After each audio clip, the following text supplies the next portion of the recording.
ஆந்திர மாநில துணை முதலமைச்சரும் ஜனசேனா கட்சி தலைவருமான பவன் கல்யாண் 2026 தமிழ்நாடு சட்டமன்ற தேர்தலில் களம் இறங்க உள்ளதாக தகவல் வெளியாகியுள்ளது. அதற்கான வேலைகளை அவர் தீவிரப்படுத்தி வருவதாக வெளியாகியுள்ள தகவல் தமிழ்நாடு அரசியல் களத்தில் பரபரப்பை ஏற்படுத்தியுள்ளது.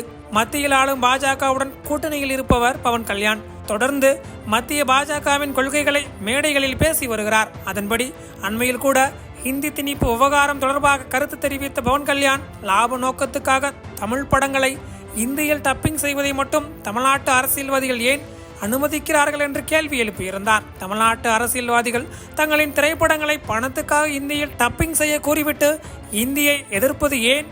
பாலிவுட்டிலிருந்து பணத்தை விரும்பும் அவர்கள் இந்தியை மட்டும் ஏன் ஏற்க மறுக்கின்றனர் என்றும் கூறியிருந்தார். ஒட்டுமொத்த தென்னிந்தியாவும் இந்தி திணிப்புக்கு எதிராக பேசி வரும் சூழலில் ஆந்திர மாநிலத்தில் மாநில கட்சி நடத்தி வரும் பவன் கல்யாண் மட்டும் இப்படி பேசியிருந்தது அதிர்வலைகளை ஏற்படுத்தியிருந்தது. அதேபோல கடந்த வருடம் சனாதனம் தொடர்பாக தமிழ்நாடு துணை முதலமைச்சர் உதயநிதி ஸ்டாலின் பேசியதற்கு பாஜக தலைவர்கள் எதிர்ப்பு தெரிவிப்பதற்கு முன்பே உதயநிதி ஸ்டாலினை கடுமையாக கண்டித்தார் பவன் கல்யாண். அது தொடர்பாக அவர் பேசுகையில், சனாதனம் என்பது ஒரு வைரஸ் மாதிரி, அதை நாசம் செய்ய வேண்டும் என்று தமிழ்நாட்டில் ஒருவர் சொல்லி இருக்கிறார். ஞாபகம் வைத்துக் கொள்ளுங்கள். இதை யார் சொல்லி இருந்தாரோ அவருக்கு சொல்லிக் கொள்கிறேன். உங்களால் சனாதன தர்மத்தை அழிக்க முடியாது. சனாதன தர்மத்தை யாரேனும் அழிக்க முயன்றால் ஏழுமலையானின் பாதத்தில் இருந்து சொல்கிறேன், நீங்கள் தான் அழிந்து போவீர்கள். உங்களைப் போல நிறைய பேர் வந்து போய்விட்டார்கள். ஆனால் சனாதன தர்மம் அப்படியேதான் நிலைத்திருக்கிறது என்று கடுமையாக தாக்கி பேசியிருந்தார் பவன் கல்யாண். இதனைத் தொடர்ந்து தமிழ்நாடு அரசியல் களத்தில் அவர் பேசு பொருளாக இருக்கிறார்.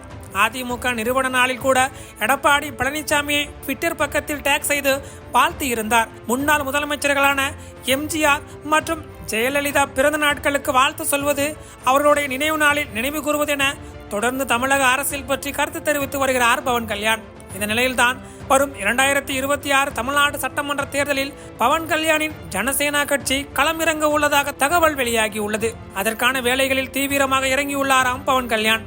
தொடர்ந்து தமிழக பாஜக தலைவர் அண்ணாமலை, அதிமுக பொதுச் செயலாளர் எடப்பாடி பழனிசாமி ஆகியோரை புகழ்ந்து பேசி வரும் அவர் இந்த இரண்டு கட்சிகளும் கூட்டணி அமைக்க வேண்டும், அவர்களுடன் சேர்ந்து தமிழக அரசியல் களத்தில் தானும் இறங்க வேண்டும் என்றும் கூறி வருகிறாராம். மேலும் பாஜக கூட்டணியில் இருக்கும் ஜனசேனா கட்சி தமிழ்நாட்டில் எத்தனை தொகுதிகளை கேட்டு பெறும் என்பது தொடர்பான தகவல்களும் விரைவில் அறிவிக்கப்படும் என்று தகவல்கள் வெளியாகியுள்ளது.